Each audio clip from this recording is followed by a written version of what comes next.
अस्सलाम वालेकुम स्टूडेंट्स।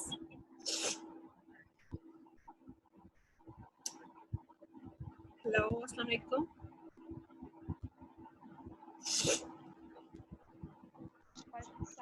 कैसे हैं आप लोग बच्चे?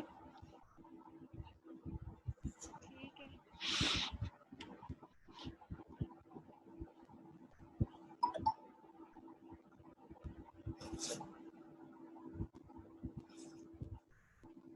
प्लीज रिस्पॉन्ड करें, आपको मेरी आवाज आ रही है ताकि मैं लेक्चर स्टार्ट करूं। यस मैम आ रही है। आ रही है। तो आज हम अपना लेक्चर स्टार्ट करते हैं। आज बेसिकली आप लोगों ने जो फर्स्ट चैप्टर है उसके तकरीबन सारे जो हैं वो टॉपिक्स पढ़ लिए। आज बस लास्ट टॉपिक है जो आपका रह गया है, इसको हम स्टार्ट करते हैं। छोटा सा टॉपिक है, तो इसके अलावा जो आप लोगों ने पीछे पढ़ा है समझ आई उसकी या नहीं?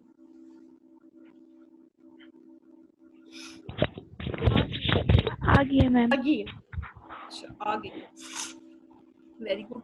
तो अभी जो क्वेश्चन वगैरह हुआ तो आप लोग काइंडली जो है वो पूछिएगा। तो आज हमारा जो लास्ट टॉपिक है, और अभी एक और बात बता दूं, स्टूडेंट जो है वो बहुत कम है इस जूम पे, शायद मेरे ख्याल में 9-10 स्टूडेंट्स ही हैं। तो ये मैं बाद में सेंड भी कर दूंगी उस व्हाट्सएप ग्रुप में भी। चलिए स्टार्ट करते हैं। आज हमारा जो टॉपिक है वो है प्रोटेक्शन कंजर्वेशन ऑफ एनवायरनमेंट। हम जो है पहले जो आप लोगों ने पढ़ा था, आपका मेन जो टॉपिक था वो था service of biology for human kind. जो ह्यूमन बींग्स हैं उनके लिए क्या क्या सर्विसेज हैं बायोलॉजी की, उसमें आप लोगों ने पढ़ा था कि बायोलॉजी ने जो है वो रोल प्ले किया है, इसमें फूड प्रोडक्शन को इंक्रीज किया है। इसके अलावा जो है डिजीज के अगेंस्ट जो है वो फाइट करने के लिए स्ट्रेटजीज जो हैं वो भी जो है बायोलॉजी की मदद से ही आई हैं। इसके अलावा आपने थर्ड पढ़ा था उसमें कि conservation and protection of environment. तो ये उसी एक जो मेन टॉपिक है उसी का क्या है, एक सब टॉपिक आ रहा है, protection and conservation of environment. कि बायोलॉजी का क्या रोल है to conserve and protect the environment. सबसे पहले आप कहते हैं कि जो इंडस्ट्रीज लगी हैं, ठीक है, आपको पता है कि जो है वो पॉपुलेशन बढ़ती गई तो पॉपुलेशन की जो है वो डिमांड्स भी बढ़ती गई। लोग डिफरेंट चीज़ों को लेकर देख लें, खुराक को लेकर देख लें, मेडिसिन वगैरह को जो है वो देख लें, तो साथ साथ क्या हुआ कि जो है ना इंडस्ट्रीज भी बढ़ी, संस्थाएं भी जो है वो बड़ी, जो कि डिफरेंट चीज़ों को, डिफरेंट प्रोडक्ट्स जो है उनको मैन्युफैक्चर जो है वो करती हैं। इससे फ़ायदा क्या हुआ कि जो मतलब स्टैंडर्ड्स हैं पहनने के वो क्या हुए बड़े। जाहिर सी बात है हमारी ज़िंदगी में ज़्यादा आसानियाँ आई, तो ज़िंदगी का जो म्यार है वो बेहतर हुआ। अब ये मतलब सारी चीज़ें एक तो साथ साथ जो है वो ह्यूमंस को फ़ायदा दे रही हैं, दूसरा सेम टाइम पे ये जो संस्थाएं वगैरह ये हमारे इन्वायरमेंट को भी क्या कर रही हैं, हार्म कर रही हैं। अच्छा, हम कैसे कर रही हैं आप खुद देखें कि ये जितनी संतें हैं, जनरल सा ये टॉपिक है वैसे कंजर्वेशन के बारे में, कि जितने भी हमारी जो है इंडस्ट्रियल वेस्ट वगैरह है, ठीक है, इक्वलेंट्स है, इक्वलेंट्स मतलब जो कि हमारी फैक्ट्रीज वगैरह से मटेरियल निकल रहा होता है, चाहे वो सॉलिड फॉर्म में हो, चाहे वो लिक्विड की फॉर्म में हो, चाहे वो गैस की फॉर्म में हो, तो वो डायरेक्टली क्या होता है, इन्वायरमेंट में जा रहा होता है। आपने देखा होगा अक्सर ये फैक्ट्रीज वगैरह होती हैं तो धुआं उनका कहाँ पे जा रहा होता है, एयर के अंदर जा रहा होता है। इसके अलावा अक्सर उनका जो गंदा पानी है, जो डिस्पोजल है, वो जा रहा होता है उसके में जो है ना डायरेक्ट पानी के अंदर जा रहा होता है, एयर के अंदर जा रहा होता है। तो वो क्या कर रहा होता है, हमारे इन्वायरमेंट को डिस्ट्रॉय कर रहा होता है। अब जो है ना इस जो टॉक्सिक मटेरियल, जो इफ्लुएंट जो है, जो इंडस्ट्रीज से जो वेस्ट मटेरियल जो है वो इंडस्ट्रीज से रिलीज हो रहा होता है, तो इसके अंदर बेसिकली डिफरेंट केमिकल्स मौजूद होते हैं जो कि टॉक्सिक भी होते हैं और साथ साथ जो है वो कार्सिनोजेनिक भी होते हैं, मतलब कैंसर काजिंग मटेरियल भी मौजूद होते हैं।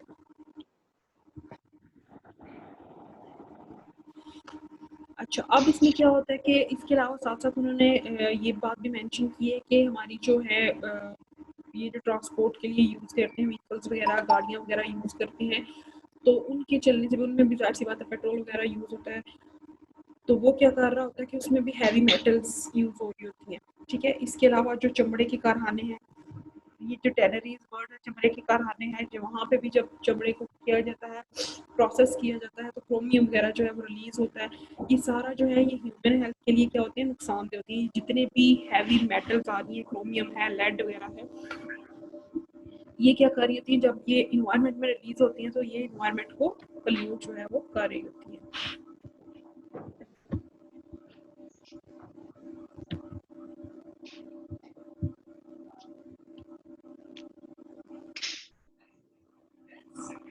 शाम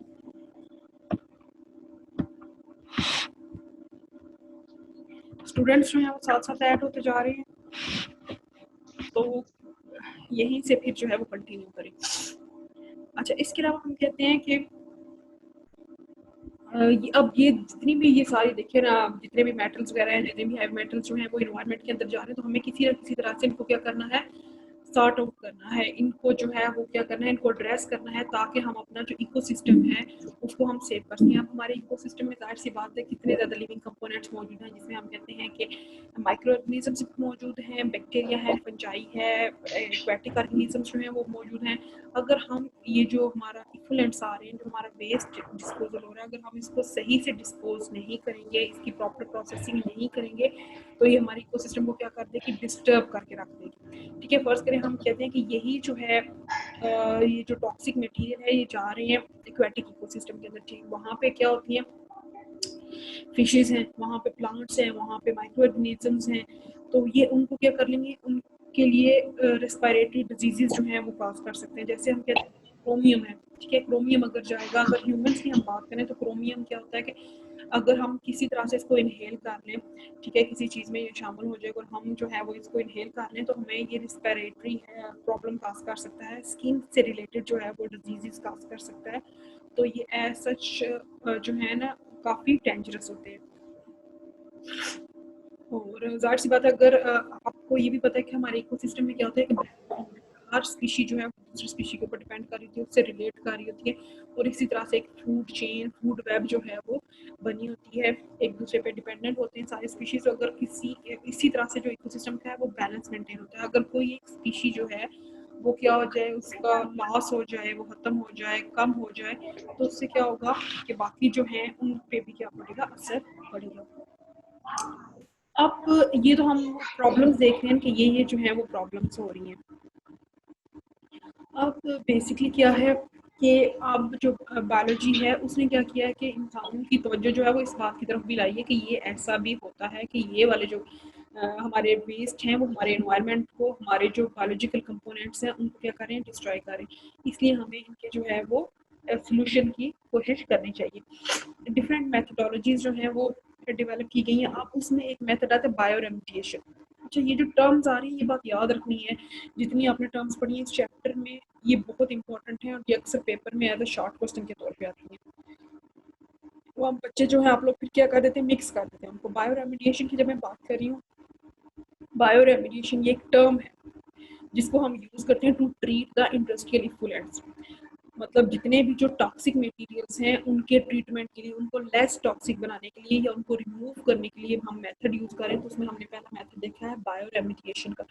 बायो का मतलब ही क्या है, लाइफ, रेमिडिएशन का मतलब है ट्रीटमेंट। ठीक है, अब हम इस प्रोसेस के अंदर क्या करेंगे, जितने भी इन्वायरमेंटल पोल्यूटेंट्स होंगे, जो टॉक्सिक मटेरियल्स होंगे, टॉक्सिक मेटल्स होंगे, उनको हम क्या करेंगे, डिग्रेड करेंगे, रिमूव करेंगे by using the living organisms. ठीक है, जैसे कि हम कहते हैं कि ये जो ऑयल स्पिल्स वगैरह होते हैं कि भाई समंदर में जो है वो ऑयल वगैरह गिर गया, तो वहाँ पे क्या होते हैं, बैक्टीरिया कंट्रोड्यूस की वजह से वो बैक्टीरिया क्या करता है, उसको डिग्रेड कर देता है उस ऑयल को, और वो ऑयल जाहिर सी बात है वहाँ पे उस समंदर में मौजूद जितनी भी लिविंग ऑर्गेनिज्म है उसके लिए क्या है, डेंजरस है। तो ये क्या है, बायो रेमिडिएशन है। मतलब किसी भी लिविंग ऑर्गेनिजम्स को हम यूज करते हैं to treat the, to degrade और to remove the environmental pollutants. अच्छा, इसी तरह से बायो रेमिडिएशन में एक उन्होंने एक एग्जांपल दी होती है बायो अब्जॉर्प्शन की। बायो अब्जॉर्प्शन में क्या होता है कि ये जो हैवी मेटल्स होती हैं, जैसे लेड हो गया, क्रोमियम हो गया, तो इसको अब्सॉर्ब करती है एलगी। ठीक है। तो अगर ये कहीं पे मौजूद है, किसी एक्वेटिक इकोसिस्टम के अंदर मौजूद है, तो वहाँ पे हम एलजी को यूज़ करते हैं। और एलजी क्या होता है? अब्जॉर्प्शन करता है, ठीक है, इसको रिड्यूस करता है हैवी मेटल्स को, और इस तरह से जो पोल्यूशन है वो क्या हो जाएगी? रिड्यूस हो जाएगी।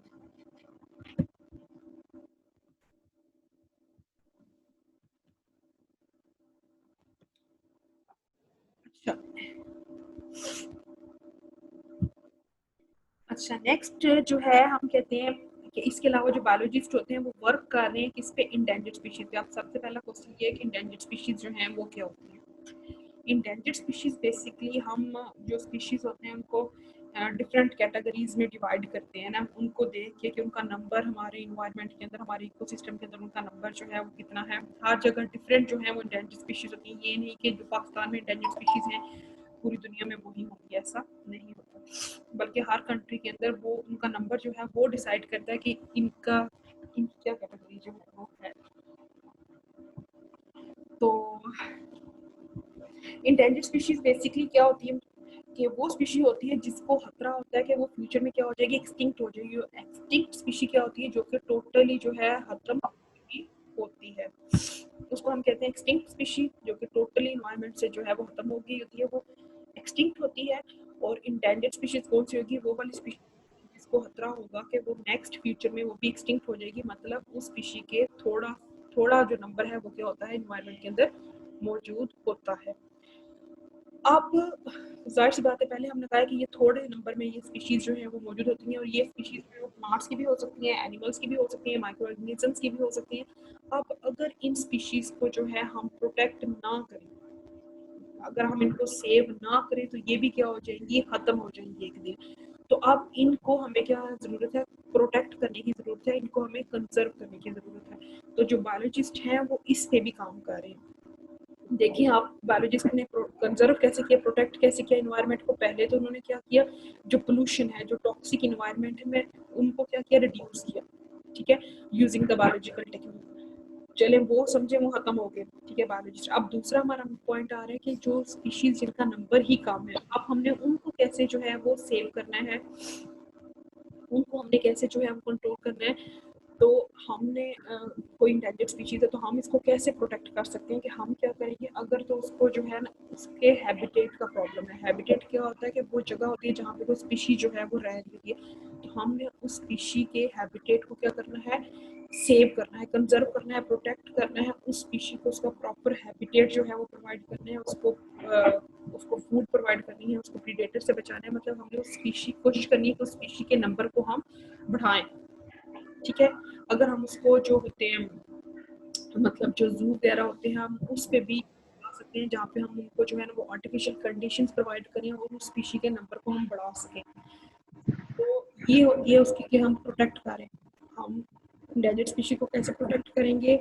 हम उसके हैबिटेट को जो है वो सेव करेंगे, उसकी जो है फूड जो है, शेल्टर है, उसको इम्प्रूव करेंगे।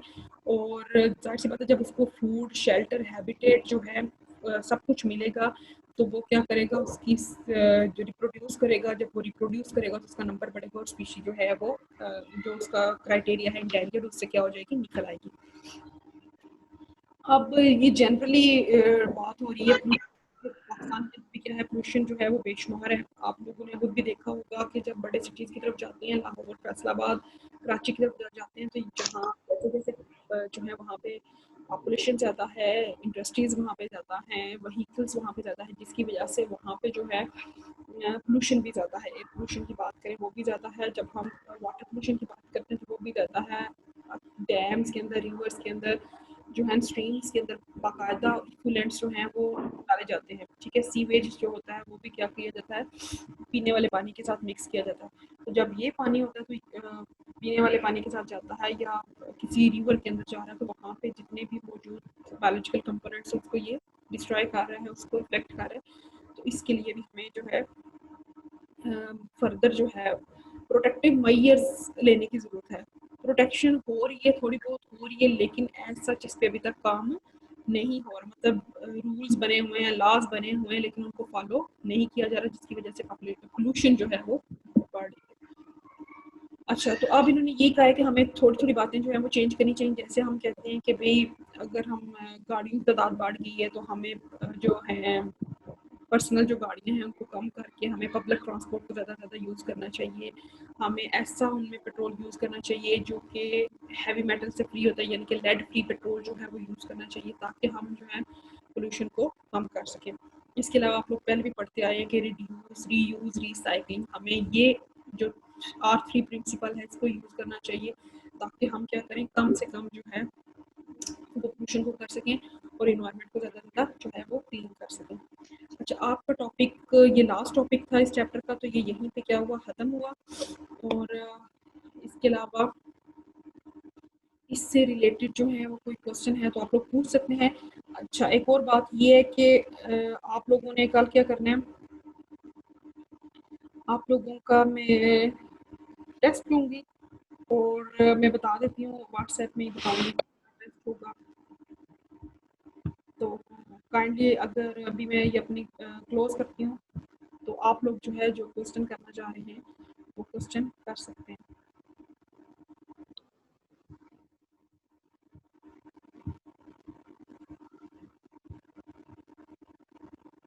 एक्सक्यूज मी मैम, हम में से कुछ लोगों ने बाद में व्हाट्सएप ग्रुप ज्वाइन किया था, तो बायो की कुछ पुरानी जो आपने लेक्चर्स थे दूसरे स्टूडेंट्स को पढ़ाए थे वो हमारे पास नहीं है, चैप्टर के शुरू वाले, तो काइंडली वो भी आप व्हाट्सएप पे भेज दें। व्हाट्सएप जो इस चैप्टर के शुरू वाले लेक्चर्स हैं वो नहीं है?